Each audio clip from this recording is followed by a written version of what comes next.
Assalamualaikum warahmatullahi wabarakatuh. Salam sejahtera untuk kita semua. Puji syukur atas nikmat Tuhan. Kami selaku kelompok 12 akan menjelaskan hasil presentasi kami dengan judul Kebudayaan Islam yang beranggotakan saya sendiri Akbar Randi Vinto, NIM 21011221 dari Prodi Psikologi.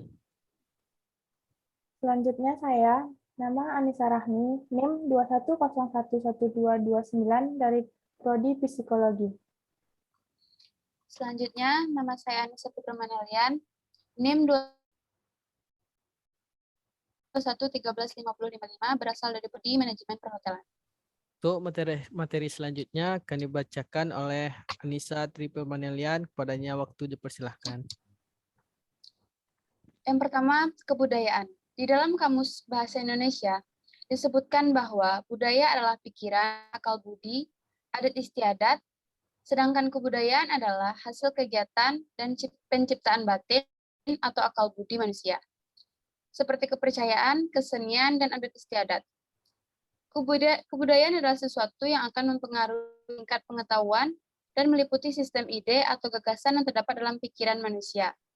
Sehingga dalam kehidupan sehari-hari, kebudayaan itu bersifat abstrak.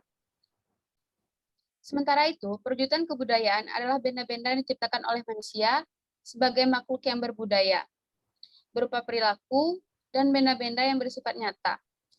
Misalnya pola-pola perilaku, bahasa, peralatan hidup, organisasi sosial, religi, seni, dan lain-lain. Yang semuanya ditunjukkan untuk membantu manusia dalam melangsungkan kehidupan bermasyarakat.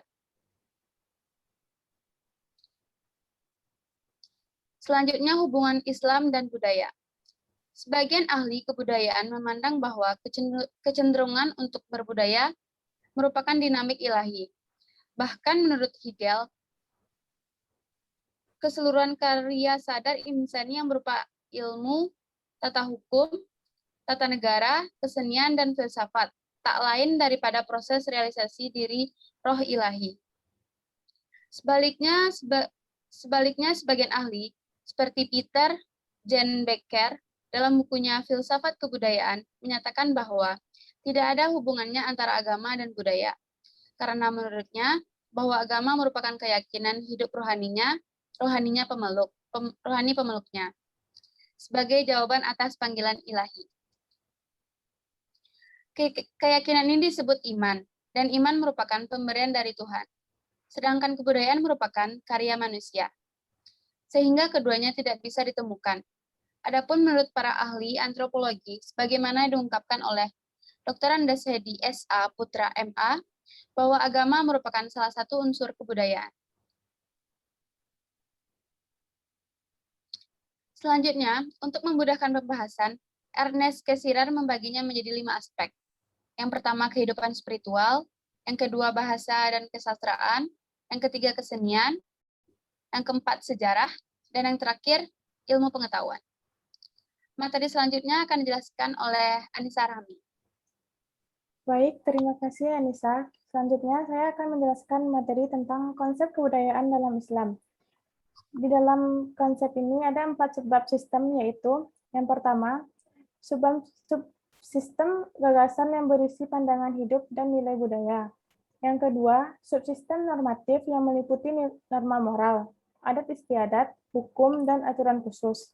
Yang ketiga, subsistem kelakuan yang berisi sikap, tingkah laku, dan keputusan tindakan. Yang keempat, subsistem hasil kebudayaan. Selanjutnya, ruang lingkup kebudayaan menurut J.J. Honigman. Yang pertama, gagasan atau wujud ideal. Yang kedua, aktivitas atau tindakan. Yang ketiga, artefak atau karya. Artefak ini terbagi menjadi 2 komponen utama, yaitu kebudayaan material dan kebudayaan non-material. Selanjutnya, prinsip-prinsip kebudayaan Islam. Prinsip-prinsip kebudayaan Islam antara lain, pertama,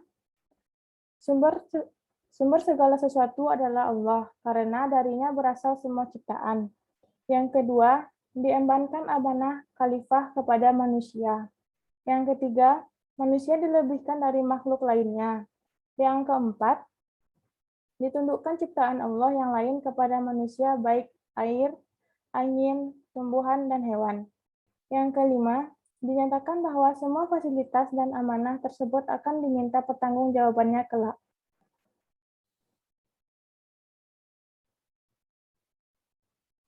Selanjutnya, dalam penjelasan Undang-Undang Dasar Pasal 32 Islam telah membagi budaya menjadi 3 macam.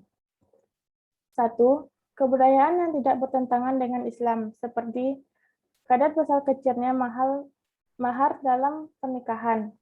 Di dalam masyarakat Aceh, umpamanya, keluarga wanita biasanya menentukan jumlah mas kawin sekitar 50-100 gram emas. Yang kedua, kebudayaan yang sebagian unsurnya bertentangan dengan Islam. Contohnya, tradisi jahiliyah yang melakukan ibadah haji dengan cara-cara bertentangan dengan ajaran Islam, seperti lafaz talbiyah yang syarat dengan kesyirikan, tawaf di Ka'bah dengan telanjang. Yang ketiga, kebudayaan yang bertentangan dengan Islam, seperti budaya ngaben yang dilakukan oleh masyarakat Bali. Selanjutnya, perbedaan kebudayaan Islam dengan non-Islam. Tradisi Islam yang masih kita warisi sampai sekarang antara lain ziarah ke makam, sedekah, beribadah, dan lainnya. Sedangkan kebudayaan non-Islam tidak melakukan kegiatan demikian. Perbedaan yang mencolokiyah, Islam dan Kristen dan agama lainnya memiliki masing-masing kebudayaan tersendiri dalam menjalankan tradisi di hari raya. Salah satu contoh tradisi Islam adalah tradisi halal bihalal. Tradisi ini dilakukan pada bulan Syawal berupa acara saling bermaaf-maafan. Oleh karena itu, tradisi halal bihalal dilakukan dalam rangka saling memaaf-maafkan atas dosa dan kesalahan yang pernah dilakukan agar kembali kepada itrah atau kesucian. Tujuan halal bihalal selain saling bermaaf-maafan adalah untuk menjalin tali silaturahim dan mempererat tali persaudaraan. Sampai saat ini, tradisi ini masih dilakukan semua lapisan masyarakat. Demikian, selanjutnya saya serahkan kepada moderator yang akan menjelaskan materi selanjutnya. Materi selanjutnya adalah budaya ilmiah. Budaya ilmiah adalah metode ilmiah yang merujuk pada teknik investigasi fenomena, memperoleh ilmu, pengetahuan baru, atau koreksi dan integrasi pengetahuan, serta melakukan komunikasi secara lisan maupun tulisan. Contoh budaya ilmiah yang harus ditumbuh kembangkan oleh remaja sehingga akan mencerminkan eksistensi dan kompetensi diri adalah sebagai berikut. Yang pertama, dengan membudayakan membaca. Yang kedua, budayakan menulis. Yang ketiga, budayakan berdiskusi. Yang keempat, aktif pada forum organisasi atau organisasi ilmiah. Yang kelima, jadilah student center learning. Selanjutnya, kebudayaan kerja. Budaya kerja adalah sistem nilai, persepsi, perilaku, dan keyakinan yang dianut setiap individu maupun kelompok pegawai karyawan mengenai makna kerja dan refleksasinya dalam kegiatan guna mencapai suatu tujuan. Nilai-nilai agama yang telah dibuktikan secara ilmiah mampu memberikan perilaku budaya kerja yang tangguh, seperti yang dilakukan beberapa penelitian. Yang pertama, pada tahun 1960-an oleh Clifford Geertz mengemukakan kenyataan bahwa pengusaha di daerah itu adalah santri yang aktif dalam organisasi sosial seperti Muhammadiyah. Yang kedua, pada tahun 1970-an, Mitsuo Nakamura mengemukakan hasil penelitiannya yang pada umumnya para pengusaha di kota Gede adalah seorang santri dan aktif dalam organisasi keagamaan modern. Dan yang ketiga, tahun 1970-an oleh Hiriko Hirohoshi mengatakan pengusaha yang berasal dari daerah Garut adalah rata-rata santri atau keluarga kiai yang sangat kuat ibadahnya dan aktif dalam organisasi modern. Dalam penelitian tersebut dikatakan bahwa mereka bersikap hemat, jujur, bekerja keras, serta menghindari perilaku konsumtif dan tangguh dalam berusaha. Mungkin cukup hanya sekian presentasi dari kelompok kami. Terima kasih atas perhatiannya. Kurang lebih kami mohon maaf. Saya akhiri dengan wabillahi taufiq wal hidayah. Assalamualaikum warahmatullahi wabarakatuh.